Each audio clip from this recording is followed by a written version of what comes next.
दोस्तों, अगर आप अनपढ़ हैं और आपका शौक़ है इंग्लिश बोलचाल करना, तो ये कोर्स आपका ये ख्वाब हमेशा के लिए पूरा करने वाला है। इस कोर्स में मैं आपके लिए इंग्लिश बोलचाल को बहुत ही ज़्यादा आसान बनाने वाला हूँ। आपकी तालीम चाहे कुछ भी नहीं है, अगर आप इस कोर्स को कर लेते हैं तो आप बग़ैर तालीम के बआसानी इंग्लिश बोलचाल कर सकेंगे। इस कोर्स में मैं आपको ग्रामर, टेंसेस, किसी भी तरह के रूल्स वगैरह नहीं रटवाऊँगा, बल्कि सिंपली आपको ये सिखाऊंगा कि आप कैसे इंग्लिश बोलचाल कर सकते हैं। इस कोर्स की पहली क्लास हम ऑलरेडी अपने चैनल पर अपलोड कर चुके हैं, जिसका लिंक आपको वीडियो के नीचे डिस्क्रिप्शन में बआसानी मिल जाएगा। दोस्तों, अगर आप हमारे साथ ऑनलाइन स्पोकन इंग्लिश कोर्स की क्लासेस ज्वाइन करना चाहते हैं तो अभी हमारे दिए गए व्हाट्सएप नंबर पर कॉन्टैक्ट कर सकते हैं। तो चलें दोस्तों, हमारे इस कोर्स के दूसरे दिन की क्लास का बाकायदा आगाज़ करते हैं। दोस्तों, आज के सबक में हम आपको प्रैक्टिस करवाएंगे इन तीनों स्ट्रक्चर्स की। अच्छे से प्रैक्टिस करवाएंगे। आपने बस हमारे इस लेसन को आखिर तक लाजमी देखना है अगर आप इन स्ट्रक्चर्स को अच्छे से अंडरस्टैंड करना चाहते हैं, ठीक है। तो आज के सबक में हम आपको क्या प्रैक्टिस करवाएंगे? आई एम गोना क्या होता है, इसका कैसे हम इस्तेमाल कर सकते हैं, और उसके बाद आई एम ट्राइंग टू, ये एक स्ट्रक्चर्स हैं। ये तीनों की तीनों स्ट्रक्चर्स हैं जिनका अपने डेली रूटीन में हम बहुत ज़्यादा इस्तेमाल कर रहे होते हैं, ठीक है। और तीसरे नंबर पे हमारे पास है I M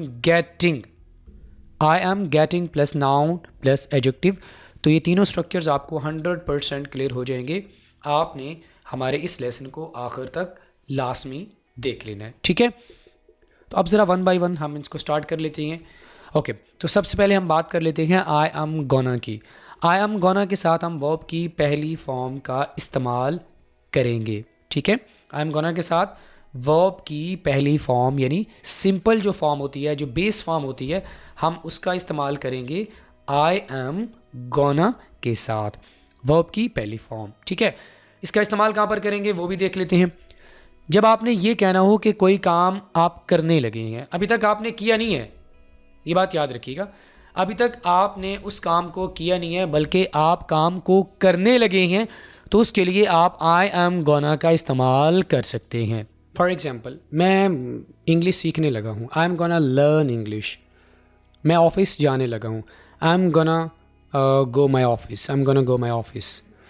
I am gonna watch the movie, I am gonna drive the car. तो कोई काम जो अभी तक आपने नहीं किया बल्कि आप उसको करने लगे हैं, ठीक है, तो उसके लिए आप इस्तेमाल करेंगे आई एम गोना प्लस वर्ब की पहली form. Okay, I am gonna या आई एम गोइंग टू, ठीक है, दोनों में कोई डिफरेंस नहीं है। आई एम गोइंग टू को शॉर्ट करके हम इस्तेमाल करते हैं आई एम गोना, जैसा कि हम आई वाना का इस्तेमाल करते हैं आई वॉन्ट यू की जगह पर, ठीक है। आई वॉन्ट यू की जगह पर हम आई वाना का इस्तेमाल करते हैं। इसी तरह हम आई एम गोना का इस्तेमाल करेंगे। मुस्बत फ़िक्रात कैसे बनाएंगे देख लेते हैं। I am gonna call him, मैं उसे कॉल करने लगा हूँ, अभी तक आपने कॉल की नहीं है, अब करने लगे हैं। आई एम गोना स्लीप, मैं सोने लगा हूँ। I am gonna talk to her, मैं उससे बात करने लगा हूँ। I am gonna help him, मैं उसकी मदद करने लगा हूँ। अब यहाँ पर आप आई एम गोना की जगह पर आई एम गोइंग टू का इस्तेमाल भी कर सकते हैं। I am going to call him, I am going to sleep, I am going to talk to her, I am going to help him. तो फ़र्क क्या होगा कि यहाँ पर हम आई एम गोइंग यानी गोइंग के साथ टू लगाएंगे, यहाँ पर हम सिंपली बोलेंगे आई एम गोना, ठीक है। तो कोई काम जो अभी तक आपने नहीं किया बल्कि आप थोड़ी देर बाद आप उसको करने लगे हैं, तो उसके लिए आप आई एम गोना का इस्तेमाल करेंगे। मनफी फ़िक्रात कैसे बनाएंगे? आप सिंपली नॉट का इस्तेमाल करेंगे, वर्ब की वही फॉर्म रहेगी। I am not gonna call him, मैं उसे कॉल नहीं करने लगा हूँ, I am not gonna call him. I am not gonna sleep, मैं नहीं सोने लगा हूँ, I am not gonna sleep. Simple है, आई एम यानी हेल्पिंग वर्ब के बाद आपने नॉट का इस्तेमाल कर देना। I am not gonna talk to her, मैं उससे बात नहीं करने लगा हूँ। कोई आपको कहे कि जाओ जाकर उससे बात करो, तो आप बोलेंगे no I am not gonna talk to her, मैं उससे बात नहीं करूँगा। ये भी आप कह सकते हैं, I am not gonna talk to her, I am not gonna call him, मैं उसे कॉल नहीं करूँगा, सिंपली, ठीक है। I am not gonna help him, मैं उसकी मदद नहीं करने लगा हूँ, यानी मैं उसकी मदद नहीं करूँगा, ठीक है। It's very simple. अगर आप सवालिया फ़िक्रात बनाना चाहते हैं उसके लिए आपने हेल्पिंग वर्ब को शुरू में यूज़ करना है। ये हमारे पास है हेल्पिंग वर्ब एम, ठीक है। तो हेल्पिंग वर्ब के बाद हम सब्जेक्ट का इस्तेमाल करेंगे। ये देखें, am I gonna call him, क्या मैं उसे कॉल करूँगा या मैं उसे कॉल करने लगा हूँ। एम आई गोना स्लीप, क्या मैं सोने जा रहा हूँ। यहाँ पर देखें आप अपने आप से सवाल कर रहे हैं, ठीक है, इसलिए आप आई का इस्तेमाल कर रहे हैं। एम आई गोना स्लीप, क्या मैं सोने जा रहा हूँ। Am I gonna talk to her, क्या मैं उससे बात करने लगा हूँ या मैं करने जा रहा हूँ। Am I gonna help him, क्या मैं उसकी मदद करने लगा हूँ। तो फ्रेंड्स आपको समझ आ गया कि आपने गोना का इस्तेमाल कहाँ पर करना है, ठीक है। ज़रूरी नहीं है कि आप गोना का इस्तेमाल सिर्फ आई के साथ करें, यानी आई सब्जेक्ट्स के साथ करें। आप बाकी जितने भी सब्जेक्ट्स हैं आप सब के साथ गोना का इस्तेमाल कर सकते हैं। जैसे कि you are gonna sleep, we are gonna travel, they are gonna write a letter, she is gonna cook meal, he is gonna study. तो आप तमाम सब्जेक्ट्स के साथ गोना का इस्तेमाल कर सकते हैं। ज़रूरी नहीं है कि आप सिर्फ आई के साथ यानी आई सब्जेक्ट्स के साथ इसका इस्तेमाल करें। तो फ्रेंड्स गोना आपको क्लियर हो गया। I am gonna, I am not gonna, am I gonna. Clear, आगे बढ़ते हैं। आगे हमारे पास है I am trying to. I am trying to के साथ हम वर्ब की पहली फॉर्म का इस्तेमाल करेंगे, ठीक है। जब आप ये बताना चाहें कि आप किसी काम को करने की कोशिश कर रहे हैं, ऐसा होता है दोस्तों, फॉर एग्ज़ाम्पल आप किसी काम को करने की कोशिश कर रहे हैं, तो कोई आपसे पूछे आप क्या कर रहे हैं, तो आप कहेंगे मैं ये काम करने की कोशिश कर रहा हूँ, मैं खाने की कोशिश कर रहा हूँ, मैं सफ़र करने की कोशिश कर रहा हूँ, मैं इंग्लिश सीखने की कोशिश कर रहा हूँ, मैं ख़त लिखने की कोशिश कर रहा हूँ। तो जब आप ये कहना चाहते हैं कि आप किसी काम को करने की कोशिश कर रहे हैं तो आप इसका इस्तेमाल कर सकते हैं, ठीक है। I am trying to go there, मैं वहाँ जाने की कोशिश कर रहा हूँ। आपने तो दुबई जाना था, आगे से आपका जवाब हो सकता है well I am trying to go there, मैं वहाँ जाने की कोशिश कर रहा हूँ। आपने उसकी हेल्प नहीं की, well I am trying to help him, मैं उसकी मदद करने की कोशिश कर रहा हूँ। आई एम ट्राइंग टू मतलब मैं कोशिश कर रहा हूँ, ठीक है। I am trying to sleep, मैं सोने की कोशिश कर रहा हूँ। I am trying to work, मैं काम करने की कोशिश कर रहा हूँ। या आपने अभी तक इंग्लिश नहीं सीखी, आप कह सकते हैं well I am trying to learn English, मैं इंग्लिश सीखने की कोशिश कर रहा हूँ।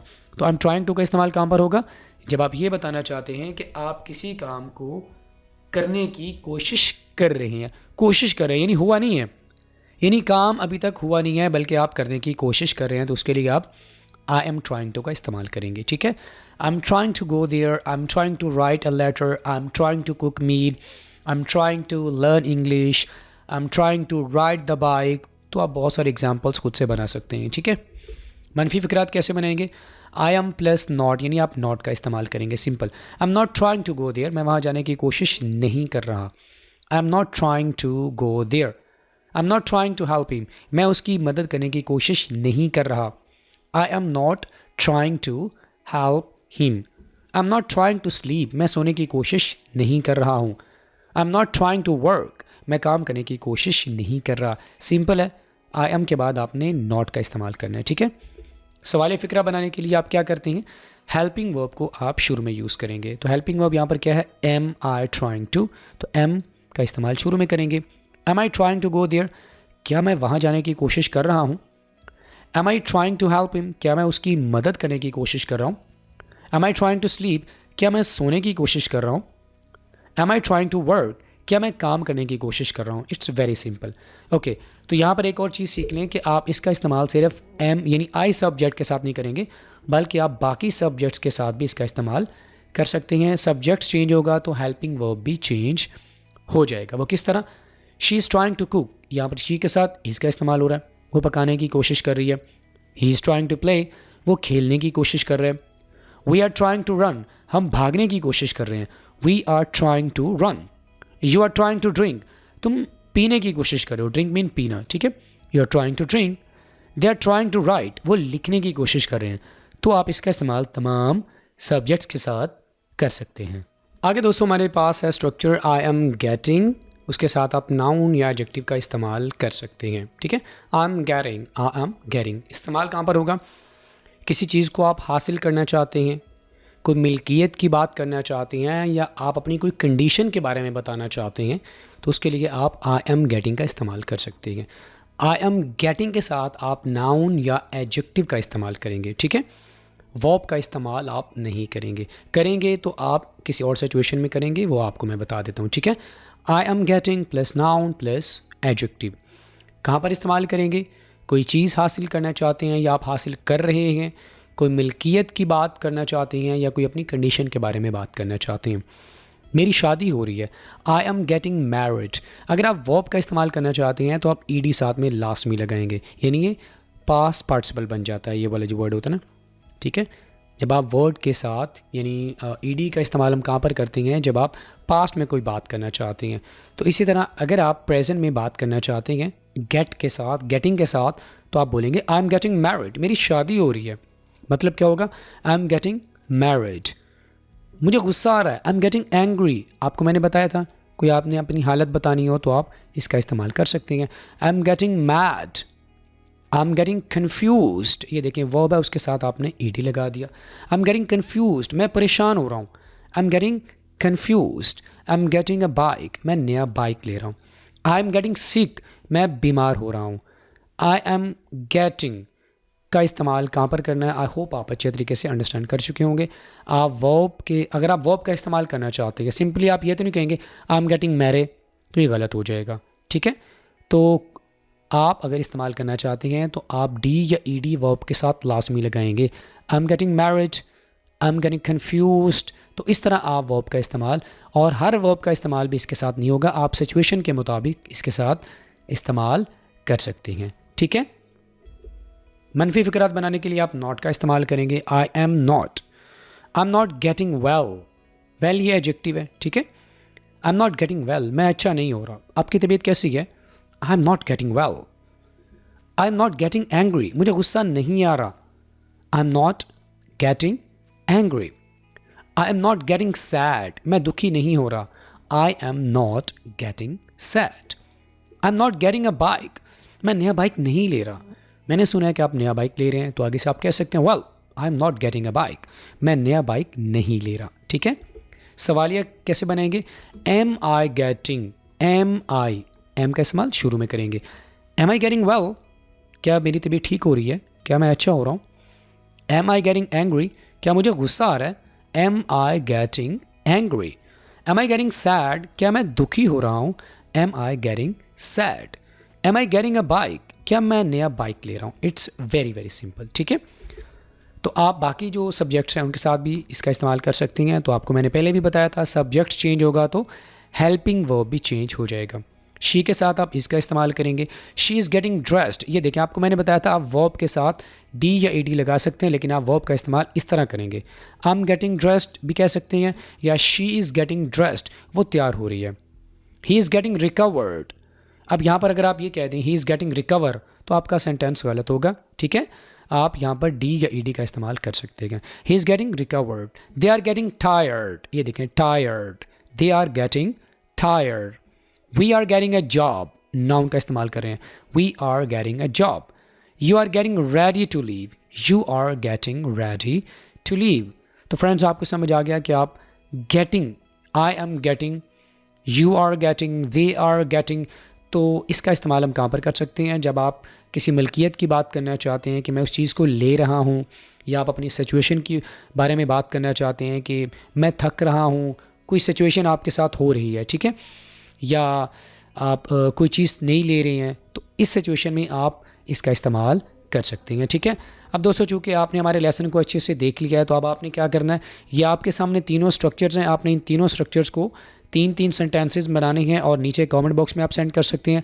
और अगर आप चाहते हैं कि हम आपकी प्रैक्टिस को चेक करें, आप व्हाट्सएप पर भी आप अपनी प्रैक्टिस को सेंड कर सकते हैं, हम आपकी प्रैक्टिस को चेक करेंगे और फीडबैक भी लाजमी देंगे। ऑलराइट फ्रेंड्स, इसी के साथ ही आज का हमारा दूसरे दिन का सबक ये पे मुकम्मल हुआ।